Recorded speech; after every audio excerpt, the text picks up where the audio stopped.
Hello everyone, my name is Christina. I wanted to give vintage bullet journaling a try for June's Plan With Me. Because I didn't already have many stationery and supplies that make vintage journaling, I signed up for a 3-month subscription service with Your Creative Studio. So I'm going to give you a quick stationery haul. Now this might seem like a lot of stuff for a subscription box, but this is a combination of 2 months worth. Each box seems to have a theme. For the first one, there was a typewriter theme. There were typewriters in the paper, there was a larger-than-life typewriter stamp, and washi tape.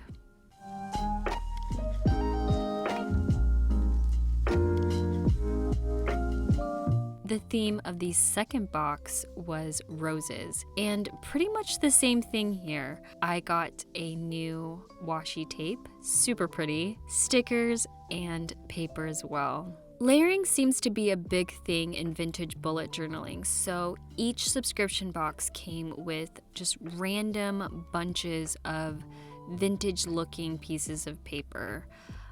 Some small and some large. I also have a couple of my own supplies that I'll be using for the spread. Let's get started with the spread and then chat a little bit more about bullet journaling and finding your style. One of the things I've learned about vintage journaling is the layering of things is a skill in itself.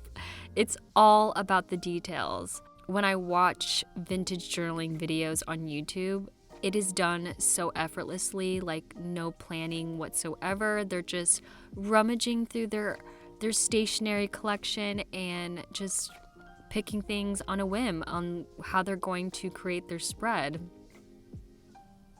Personally, I had a tough time planning this month's spread because of the lack of experience. It took me longer than usual to figure out how I was going to do this. I was indecisive about where to put things and how to layer them. I didn't want it to look like too many things on one page. More so a balance of creativity, design, and aesthetic.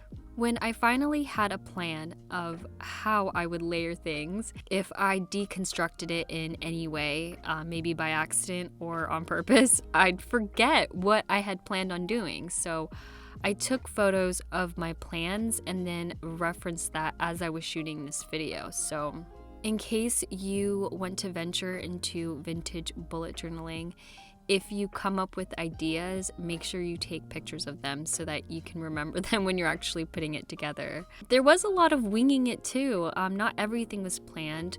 The only parts that were planned were the big pieces, like the ripped paper and the larger stickers. But the little things I kind of just threw where I thought there was dead space. My favorite supply, curated from Your Creative Studio, is these stamp stickers. It's so pretty and unique.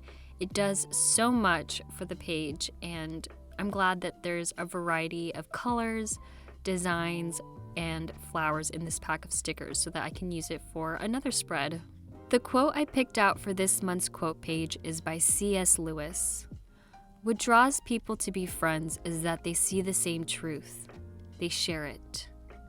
When I was young, I feel like I wasted time on people who weren't the best for me. This quote spoke to me because I think about the people I have currently in my life and I feel so grateful. Like that's the first time in my life that I'm just so happy with the people I've surrounded myself with. I love tearing the stationery and craft paper. It just gives it more of a worn look. I wanted to try vintage bullet journaling because I feel like I'm still looking for my bullet journaling style. And there's even a chance I may never find it. I'm okay with that too.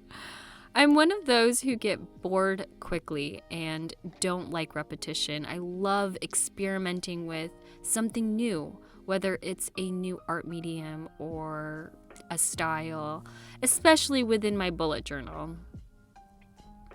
There's a TikTok video about, and it's more so about fashion, but how some women can't pick an aesthetic and kind of just wear whatever they want to wear. Well, that's me, but my bullet journal. I can't pick an aesthetic to save my life, but I'm okay with that. I'm using a Dymo label maker for the days of the week. I haven't used this for a monthly spread in a long time, so it's nice breaking this out again. And the letter stamps too. At one point, I was using these so much, I actually had to hide them from myself in my stationery cart. It was kind of like an out of sight, out of mind situation, but it worked.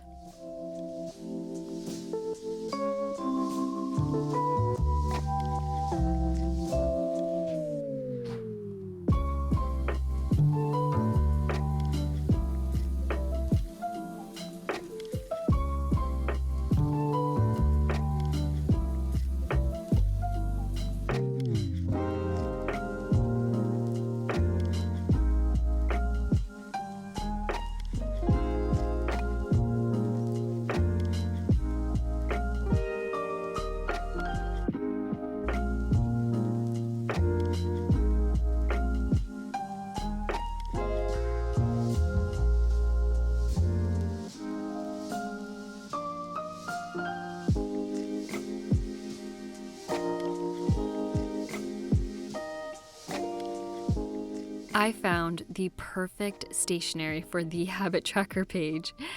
It looks like an old ticket and it has the months listed along the side.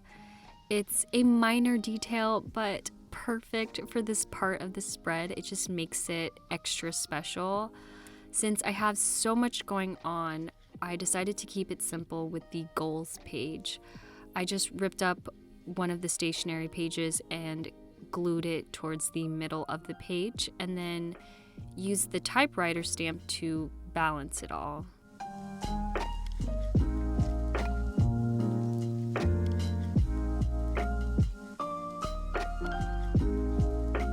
For the weekly setup, I decided to make a subtle change from the previous pages. I just changed the color palette to a softer and neutral tone. Luckily, I had enough supplies for this. Since the spread is heavy on the decor, I am so happy that I created a Dutch door for the weekly setup, because the ripped page contributes to the overall theme, and for a bonus, I get more space.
I am so happy with how this setup turned out. I apologize, my voice isn't at its best. I am currently recovering from a cold. I haven't had a cold in like 2 years, so I'm struggling over here. But thanks for watching, you guys. I love this month's design and look forward to making another vintage-inspired monthly setup in the future.